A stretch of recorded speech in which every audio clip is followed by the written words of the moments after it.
The return trip begins the very next day from Chicago's Corwith Yard. The train will pass through Fort Madison, Iowa, Kansas City, Missouri, Wellington, Kansas, Amarillo, Texas, Berlin, New Mexico, continuing on to Needles, California, before finally reaching home at Los Angeles, some 18 days and 4,900 miles later.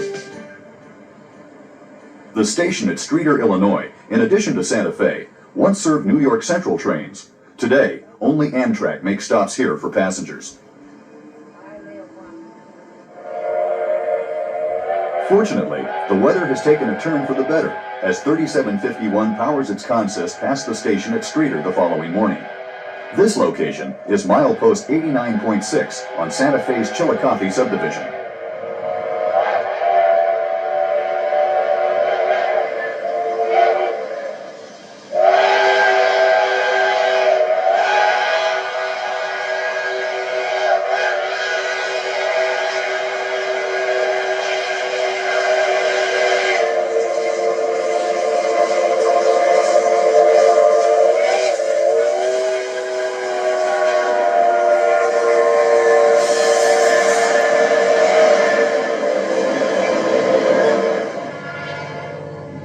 East of Edelstein, Illinois, a Santa Fe freight leads its manifest through farmlands toward Chicago just prior to 3751 arriving on the scene.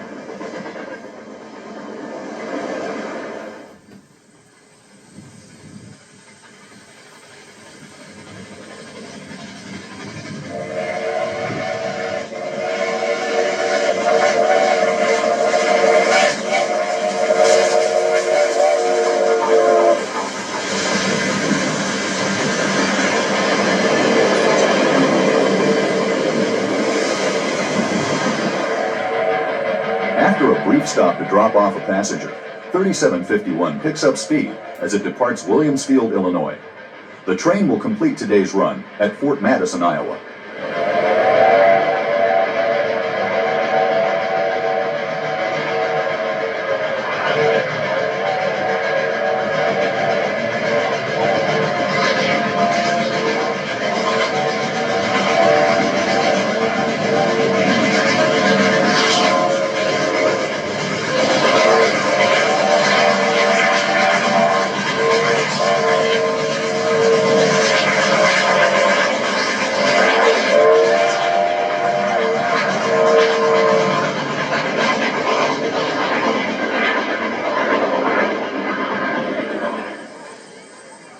Making another stop at Marceline on the return trip, 3751 will be serviced and water again added to her tender. Crowds gather once more to witness this historic steam engine and her stainless steel train.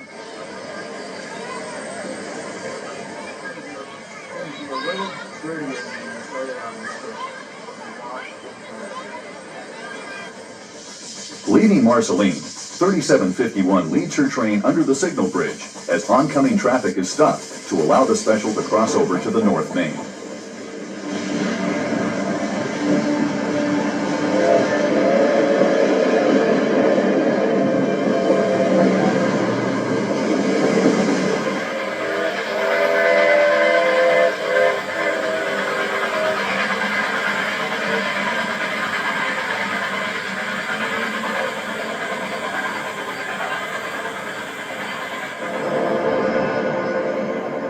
Kansas City has long been a railroad town, and at one time was served by 12 different railroads. Of these, only 3 railroads have through service, as all the other roads only provide connections to each other.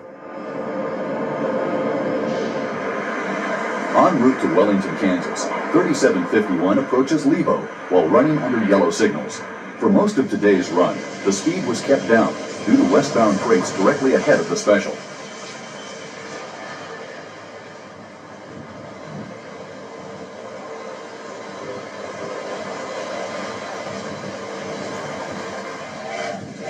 East of Chelsea, Kansas, 3751 rounds a curve in the land of chiggers, a nasty little insect.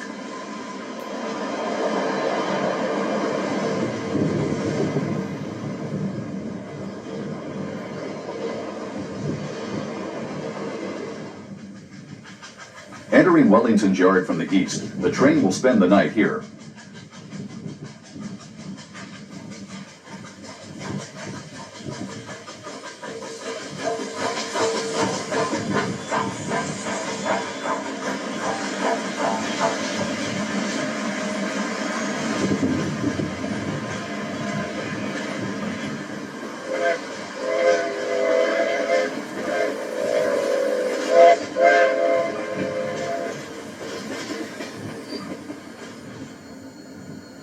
Early the following morning, Santa Fe's track is active, as freights are routed around each other through the numerous sidings in the single-track area.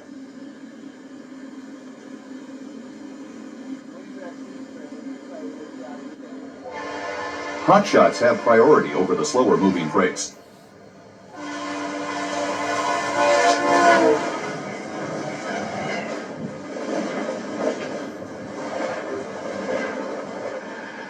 Approaching Kiowa the following morning, the Northern takes advantage of the long, straight trackage as it maintains a steady 70 miles per hour.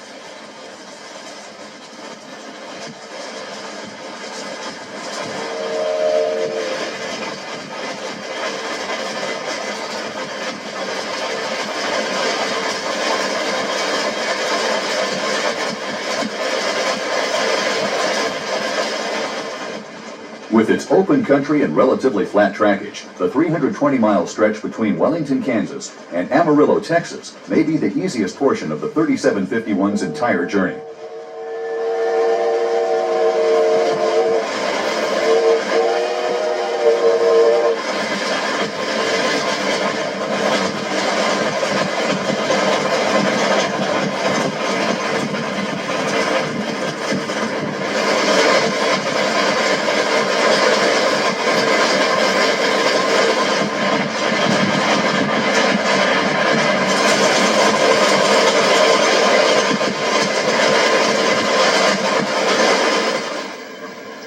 Leaving Waynoka, after a brief stop for water, the train continues its trip across Oklahoma.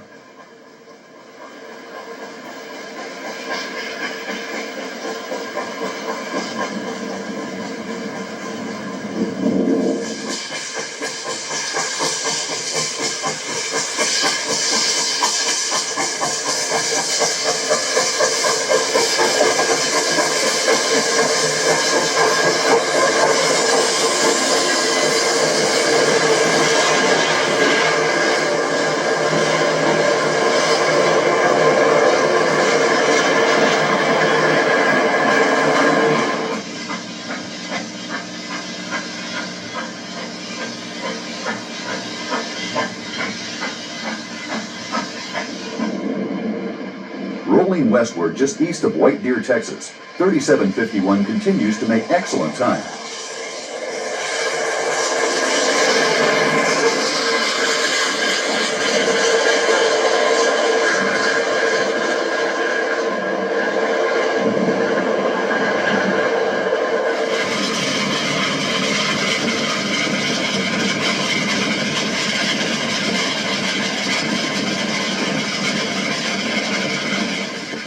East of Amarillo, the train approaches the end of the day's run as it outruns the chase cars.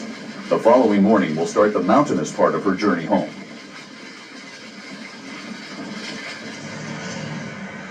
Texaco is the border town between Texas and New Mexico and is also known as Lone Star Junction.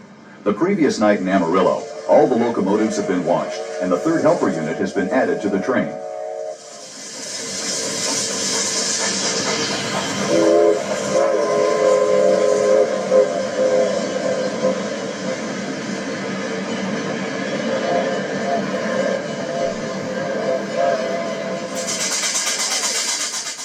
Stopping in Clovis, New Mexico, the engine is serviced and the Alamite grease guns are used once again. Alamite, or grease sticks, are used to grease 3751 side rod fittings. Locomotive engineer Rufus King takes time out to talk with a reporter from a Clovis TV station.